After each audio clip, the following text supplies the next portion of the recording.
This is Forge Daily with Mackenzie Barwell on the Forge Audio Network. Welcome to this episode of Forge Daily. I'm your host, Mackenzie Barwell, coming to you May 27th, 2024. On Saturday, Forge FC matching up against Atletico Ottawa, and they would concede their second loss of the 2024 regular CPL season, 3-0. Their record now changes to 2 wins, 2 losses, and 1 draw. They're currently ranked 4th in the CPL standings, just below Pacific FC. Here to break down Saturday's match with me is Steve Milton. But before we get into that, I want you to hear some words from Coach Bobby at the post-match press conference for just a little more context. I think overall we've played a pretty good game. We just weren't sharp enough in the final third, and we've gotten into some very good situations. And details make the difference in this game. Not clearing the zone on that first goal with 2 opportunities, and then on the flip side, I think we've got a very good penalty call in the box for ourselves, and those are the small details that make a difference. Those change the games in that situation. That's just football. You move on, and in the second half again, we're in good spots, but we're missing a little bit that sharpness on the finish on the final ball. Yeah, maybe that's the psychological drain of Wednesday, but you're Forge. If you want to be good, you have to learn how to play every 3 days, and we've done this before. And yeah, it's unfortunate. It's the first time we've come to the nation's capital and lost a game, but that's always going to happen at some point. Always good to hear his insight, especially in this situation where a 3-0 stat might be a little bit misleading given how nuanced this game really was. So with that out of the way, let's get right into today's episode and my conversation with Steve Milton. Okay, another episode of Mac and Milty. This time, Milty's joining us from the cottage, making the time as always. Thanks, Milty. Well, I'm always going to make time for you, Mac. I love this, and even if I had to get up, which for me is fairly early at the cottage. So awesome. All right, I'm glad. Me too. Anything for the show. Listen, okay. This game we have to review a little bit different than ones we've done this season, given the results. The first time Forge FC concede a loss in the nation's capital to Atletico Ottawa. This game they fall 3-0. What did you make of it? Let's just start with our initial thoughts here. I think Atletico's for real.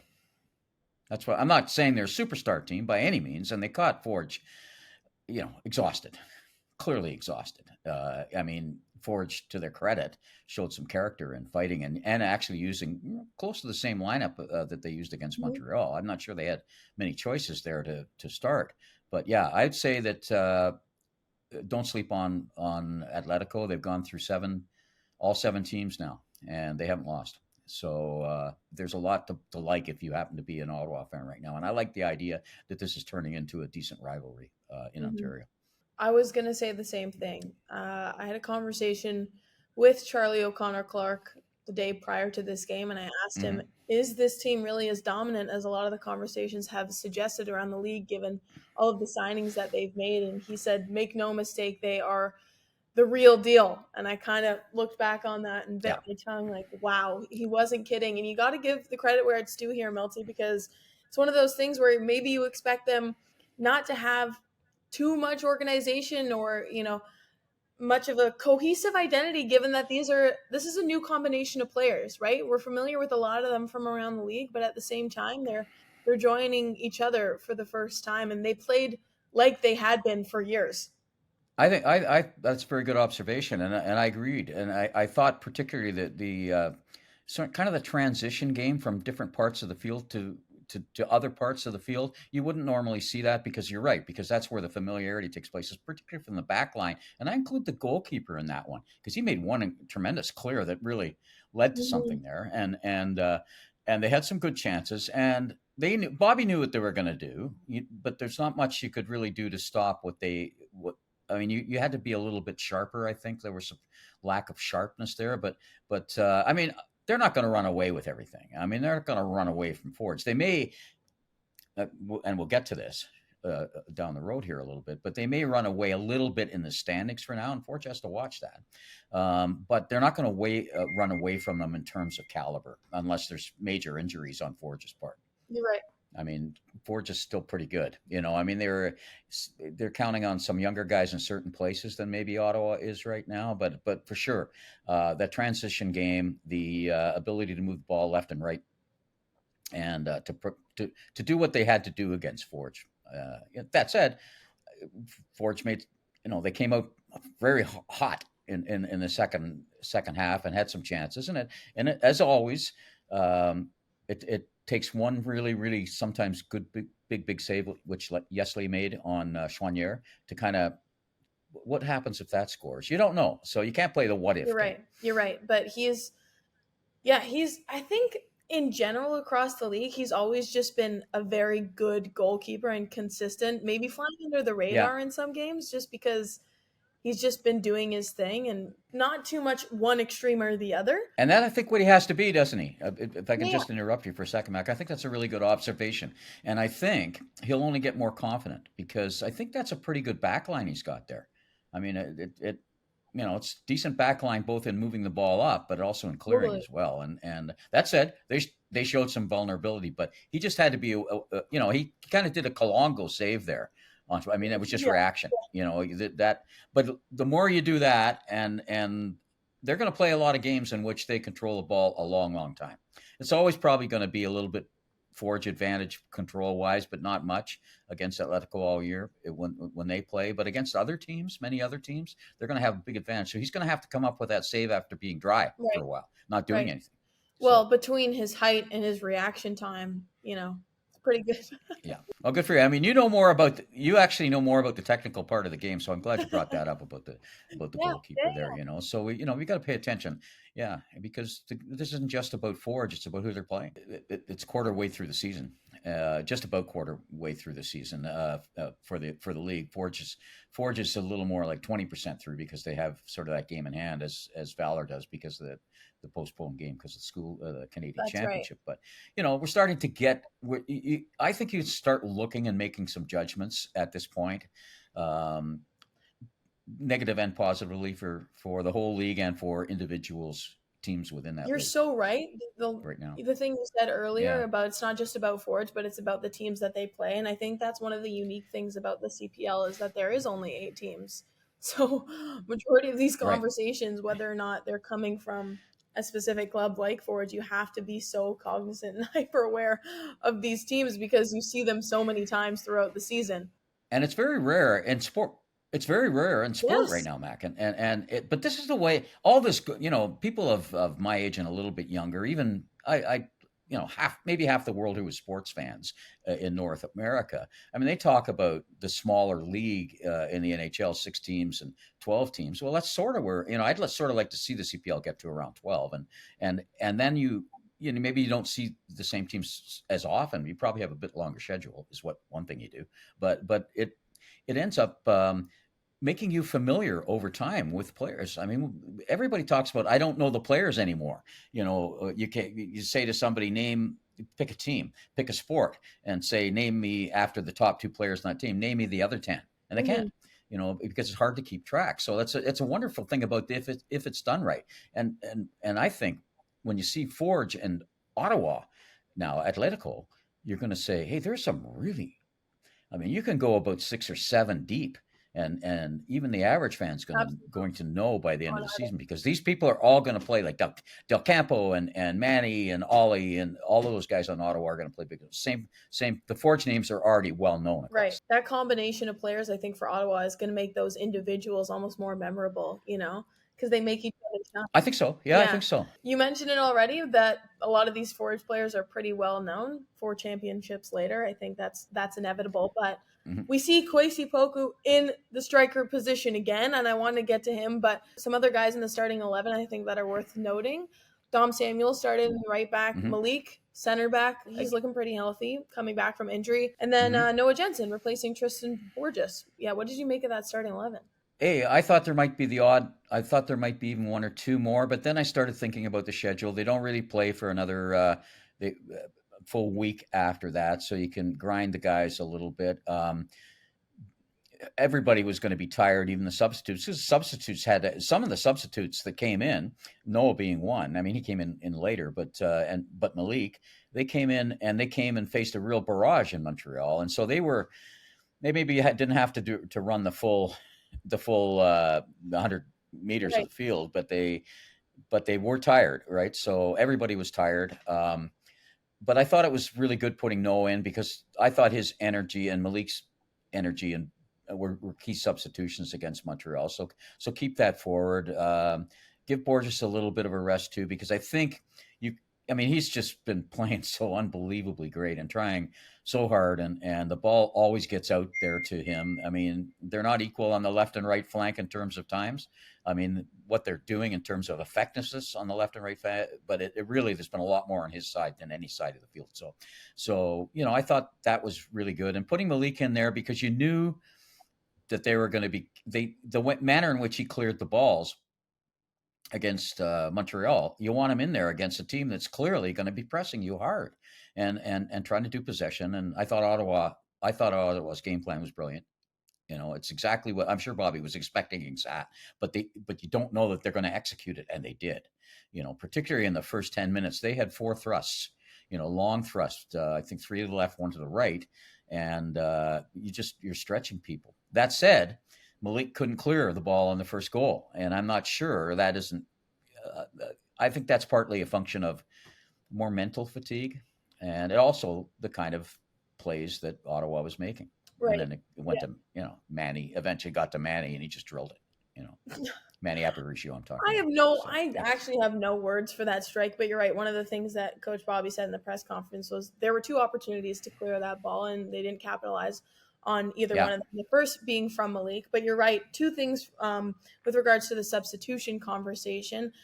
I think smart to keep Malik and Noah on. They're playing on their front foot, especially coming off that Montreal game. I'm unsurprised that Coach Bobby went there. And then I'm so curious to know the kind of mileage that Borges is running. You're bound to give this guy your. Well, he's been one of the top half dozen players in the league this year, and I'd say Forge has 2 in there. I mean, they're over time they're going to have contenders for top players. It could be 4 or 5 of them, but right now you'd have to say Tristan and well, you'd throw Chouanier in there too, but also Daniel Pata, and so you got to give him a little bit of rest. It is a long season, and you don't want any injuries for when you got a chance at the Canadian Championship too, because whoever they play, it's going to be a tough game, and we'll find that out sometime this week. So yeah, I was just going to say, despite, the fatigue, as we said, and potentially mental fatigue more so, there was no lack of effort. I think that's the one thing that this team can take away and feel satisfied with, because you could see the fight in them, like you said. And I think that also shows honestly in the foul statistic as well, because not to say that all of them were necessary. Looking at the first half, Milty, we had 2 for Ottawa and 5 for Forge, and a couple could have been called. They were just they were still feisty. They still wanted this. I just don't know. The fouls might be a result of that fatigue. Does that make sense? I was just going to say that. I was going to say it's not just feistiness. You hit it right on the head, Mac. That often teams will say, well, we were penalized more than that. I mean, they won't. The Forge will never really complain. They'll kind of complain, but they're not really going to complain after they make their first, they make themselves known, because they are a feisty group. They're feisty not just with their body, but also, with their attitude.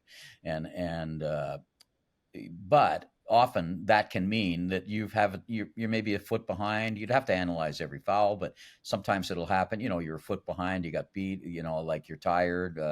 A guy makes a move on you that you hadn't quite expected, so you get that foot out and there's a foul, so the numbers sometimes do tell a little bit of a story, and I think you just told that story, which is that maybe they're a little tired, they were psychologically tired, they're a little short on maybe getting to the ball as quickly as they could. Some of the through balls weren't good, but you're right, they did show a lot of, especially early, Becker decided again, because that's who he is, to sort of really help on up top into the, well, he would also be told by Bobby, but to press there, and they really had a couple of good chances at it early, and in the second half, and really this game was still, they could have, what was it, when did they get the second goal? Not till the 70th. It wasn't 72nd minute or something like that. Yeah, and then they get.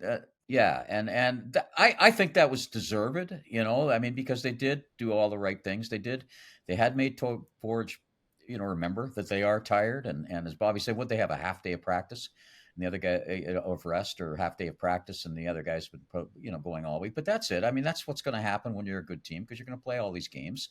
And now Ottawa faces the same situation, as they go into to their back end of the second leg of the Canadian Championship in good shape.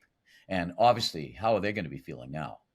They've slayed one of their kind of mental dragons. Now that's just one game, and there's a whole big difference between losing at home in the Canadian Championship a couple of years ago with some of the same players, although not that many of them now. But guys like Ollie Bassett and people like that, and now taking that out west to play a chance to get into the Canadian Championship semifinals next Wednesday. So they're going in with some momentum. This is a big game. This was a big win for Ottawa in a many different ways. It'll be interesting to see how they perform in their next regular season game following their midweek matchup for the Canadian Championship. I don't think the Forge had a mental letdown. It's not like they were playing through this game. And as we talked leading into the game, I thought it was actually a pretty good thing for Forge, except for how demanding it was going to be. But every game is demanding in 90 minutes. I mean, these are professional athletes. Even the worst team in this league is going to push you at some point. So I think it was probably better for them to be playing an important game. Now, the result didn't turn out, and it didn't turn out sort of well at all. And that result's going to look even kind of like that 3-0 is going to really be throbbing, I was just going to say, a while from now. Yeah.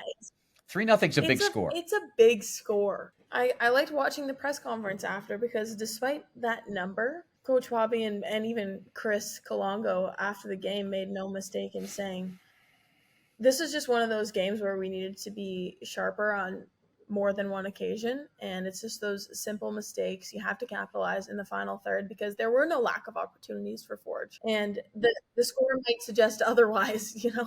Well, that's right. And look, you lose 3-0. Was it last year?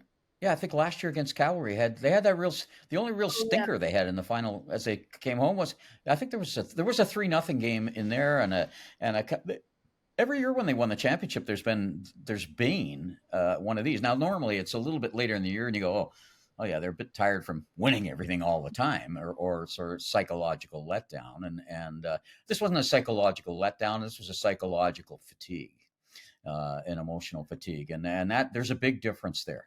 But here's the point you don't want. They've dropped now in their last 3 games, Mac. They've got a 12% point gathering. They got 1 point of their last 3 games in the CPL standings, and it's all against so they've dropped 8 points, possible points, against the 3 teams that are directly above them. So it's not just the 8 points. It's because it's so important to finish top 2 in this league. Now, it's a long way to go, and Forge isn't going to freak out by this. They're going to be concerned, but they're not going to freak out. I mean, they're not going to be close to freaking out, as you said, press conference. Also, just in talking to the guys, that. So. Yeah, and that's a really good point. Coming away with 1 draw in the past 3 matches, it doesn't maybe over time feel that significant, but when you look at 1 point out of 9 potential, it feels like a lot more. And Coach Bobby said a very similar thing, Milty. He said that there may be some psychological drain from Wednesday, but you have to be able to play well and win matches even when you have 3 days in between them, right? So yeah. And even when you're down, and even when you're wondering, one of the problems with those 3 matches, of course, is not enough goals. They scored 0 out west against Pacific. Was it 1 against Vancouver at home? Right. Now, that's not reflective of the way the game went, just like the 3-0 loss isn't reflective, but they're still losses, and it's still 1 goal. I mean, this is a results-based business. Sports, that's what it is. 1 goal in the last 3 CPL games. And that's why you separate, we talk a lot about, for the average fan, being able to separate different competitions. Mm-hmm.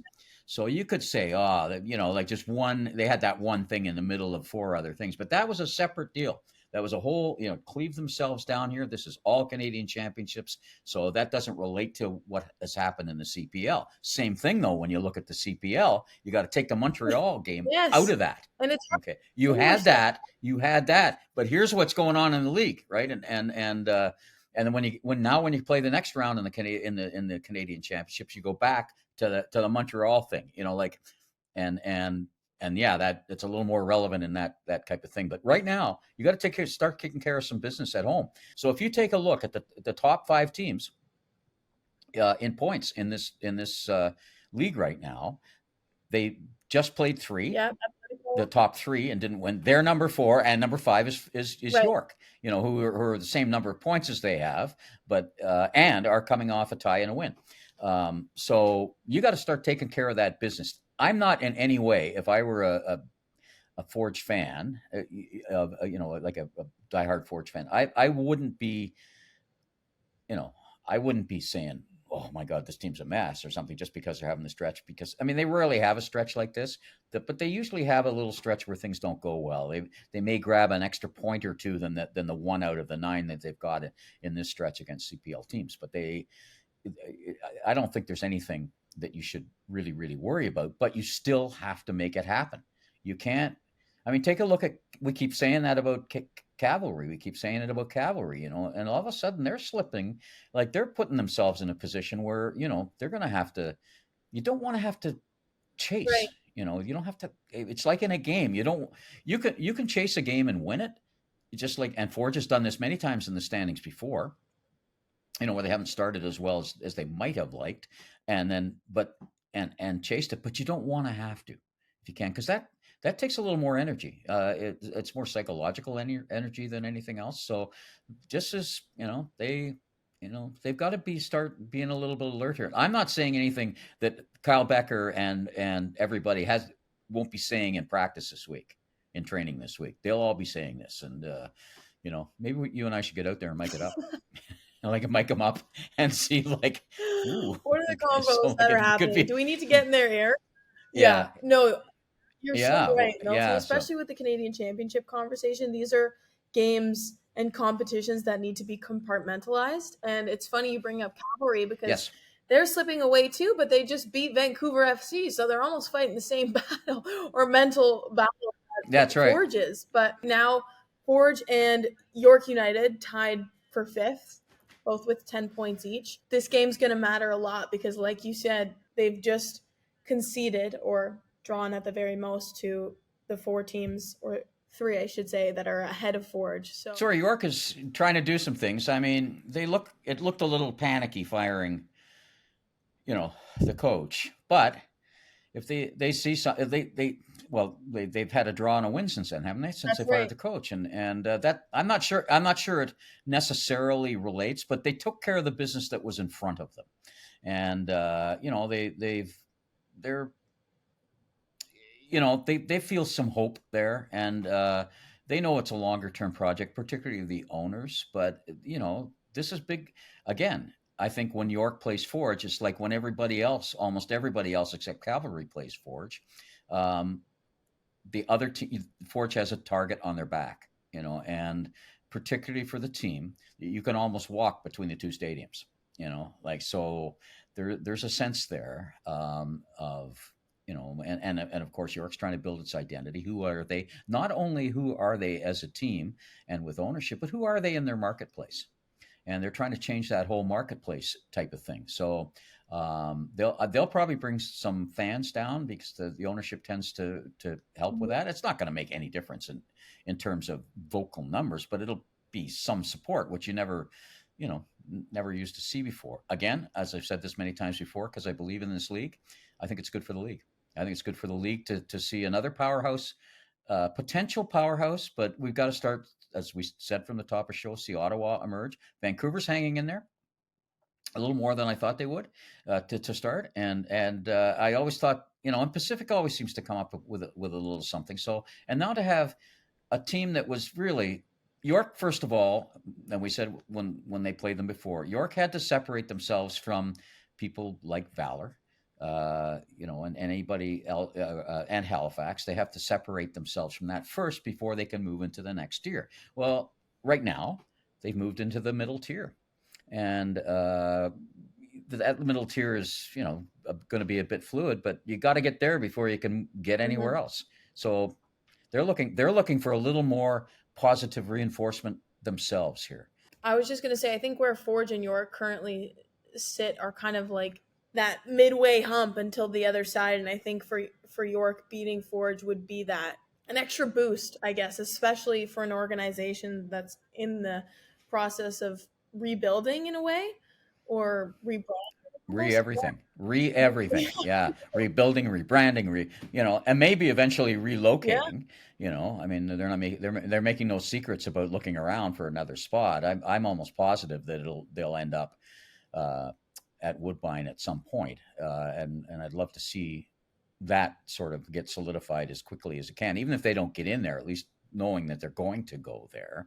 And they're building up a little bit of a crowd more. They're certainly just concentrating on the Spanish market in Toronto now, in that part of Toronto. And that doesn't mean their exclusivity going there, but they're going to that. And if you can have a solid, it's like when they started with the battalion here, there was a ready-made thing for other fans to relate to, like a little core. Oh, look at all those people loving a team that just are. We can get on this too. And the same thing at York if it can be rediscovered.